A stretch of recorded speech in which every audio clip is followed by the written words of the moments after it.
Hello again, it's author Debra Parmley with another March of the Writers. Day 21 prompt is Writer DNA. What has influenced my writing? DNA is an interesting subject because I was adopted and don't know one side of my DNA, never done my DNA as far as physically had the test done. But my upbringing does influence my writing. I was officially adopted. My birthday is June 7th. I share that birthday with Prince.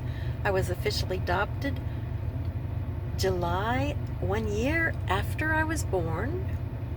I know that they had me for 6 months before that. That was required as a foster before they would be approved to be my adoptive parents, and my name was then changed, so I actually have two birth certificates. The original one I was born with under one name, and then the revised one with my adopted name, which is the name I've gone by all my life. I didn't discover my birth name until I was probably in my 40s. I thought the records were sealed. My adoptive mother had told me that they were, and so I, made it sound like I didn't want interested since they were sealed, but it turned out that was not the truth. Well, she was a narcissistic mother, so of course it wasn't the truth. When I did find out that they were not sealed, I sent for my records and got them. And at that point, I got a private eye and searched for birth parents, and he found my birth mother. I have met her. I know the name of my birth father, but I don't know much more other than that he was in the Navy and he served aboard during the Vietnam era, he served aboard a ship in the Navy and as an electronics technician. So I'm a melting pot, okay, because I'm a combination of my actual DNA, which are my natural born talents, and my upbringing, which my grandmother took care of me until I was 9 and she passed. I was with her Monday through Friday because Mother and Dad worked, and sometimes on weekends too. And she was the one that took me to school and picked me up, took care of me when I was sick, taught me how to read, all those things. So I would say technically she raised me more than Mother did. I'm a lot more like my grandmother and totally different from my mother. Thank God for that. I would not want to be a narcissist at all, ever. I like truth-telling. I like my stories. I like the bad guys to get their comeuppance. Bad people don't win in my books. Good people do. There's justice. There's karma. There's,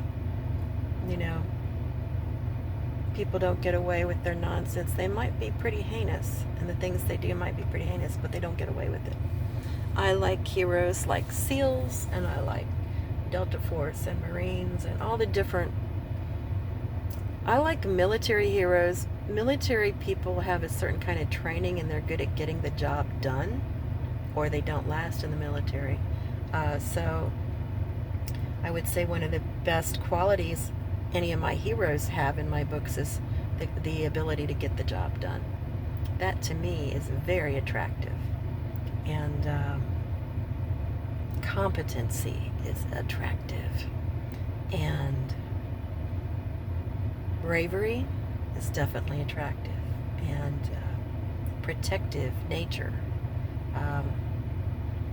So that shows up in my work. And so I write widely and read widely, really much more widely than I write. People say, oh, you've written so many genres. You have no idea how many I read. A lot more than I write in. Influences, oh my gosh, everything from poetry as a child, story poems.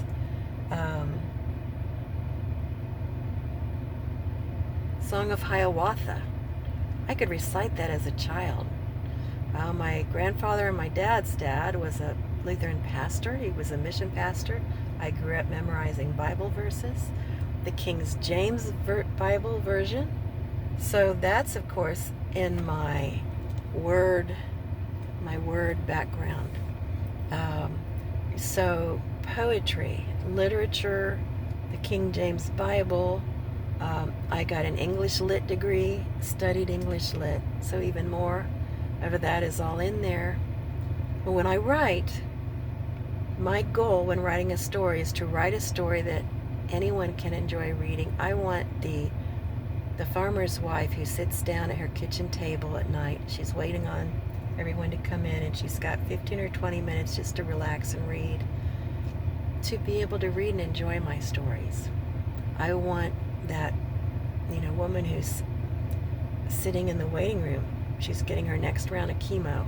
She's having a rough week.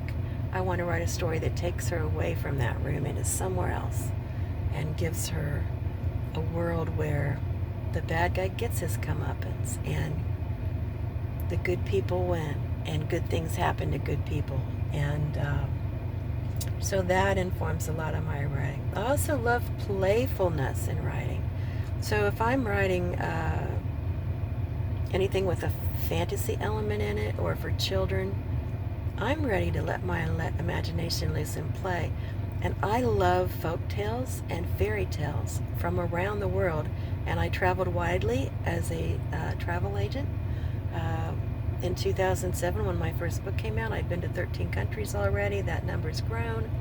Everywhere I traveled, I looked for several things. I looked for, is there a folk tale, folk story, folk music, folk dancing?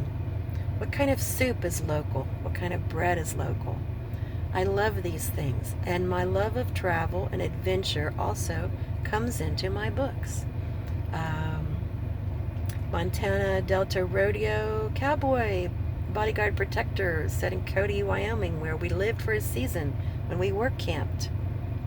And in Billings, Montana, where I was in the Billings clinic, just like the heroine was. I lived that. It's the Cody Rodeo. It comes to life because we had season passes. My husband and I had season passes. They had a rodeo every night in the summer. That's just one book. What's another? So Vague Directions. That's the first book in my Reenactment Realm series. There's some imagination coming in there with a talking owl and various magical things, but also because it's at an SCA medieval event. My husband and I have been members of the SCA for many years and done primitive camping and worn the gowns I sewed and the tunics I sewed. I shoot a Mongolian horse bow with a 70-pound draw, wooden arrows. I learned some of the dances. Those show up in these books because I've experienced that myself. I'm writing what I know, but also bringing that fantasy element into it. The second book in that series is Rivalry in the Enchanted Meadow. And that one's set at a Ren Fair, which I've been to several of those. And they're different from SCA events. But I can bring those to life, but also bring the imagination there. So what I write can be a blend of imagination and what I actually know and experience. And I bring who I am to what I write. And the characters aren't me. The characters are someone I see in my mind's eye. And I see them and hear them. And it's someone I could have a conversation with if I felt like it. And they're real to me in my imagination. And but they're not me. So my characters are all different. They're not all the same. That's the other thing. I'm a Gemini. I'm not going to write the same kind of book over and over and over again. Something's going to be changed up. I like to experiment when I write. And what else do I bring in? Well, I've got an entire poetry anthology of dance. I taught and performed belly dance for several years. I'm the founder of Shimmy Mob Memphis, which is it's a group that fundraises for the local domestic abuse shelters. I was active in that for 10 years. So we raised $10,000 for the Memphis abuse shelter. What else? So dancing. I love to dance. I love to sing. I started doing some watercolor painting just for fun, painting what I want. No classes. I like to play like a kid. I've never taken a creative writing class in my life. I just write stories and love stories.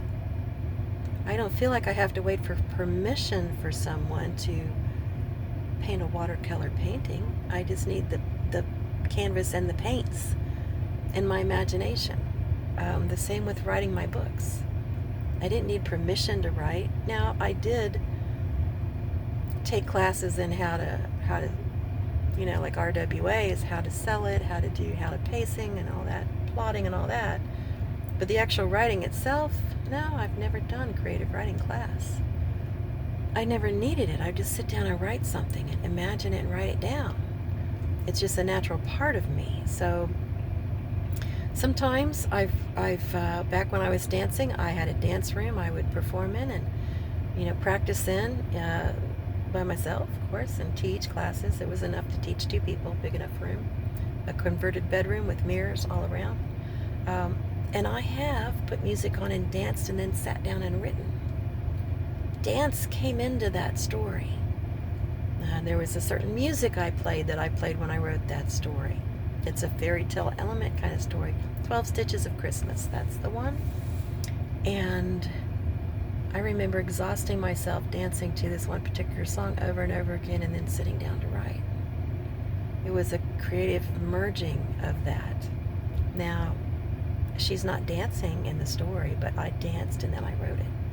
So you just never know what I've been doing before I sit down and start to write and what I pull into it, because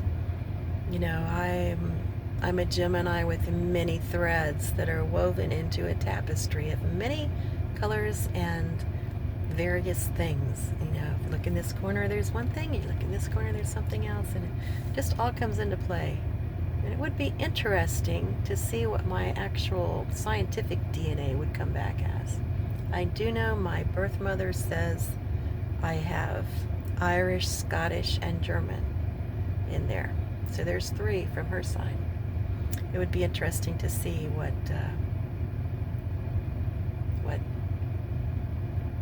and yes, a bit of the site does run in the female side of the family. Her sister had it. She told me her sister had it. Her sister knew I was looking for her. And I didn't have the nerve to tell her that I sometimes have it myself. So that is in my DNA, I'm sure, passed down. That's enough about my DNA, I think. About all I know. And thanks for listening and watching. And I'm wishing you a beautiful day. We'll see how many more of these I can get done before this March 31st, before March of the Riders officially ends. We'll see if I end up doing any tomorrow on April 1st. Hopefully I can get them done today, but we'll see. Anyway, have a beautiful day and watch for the next one.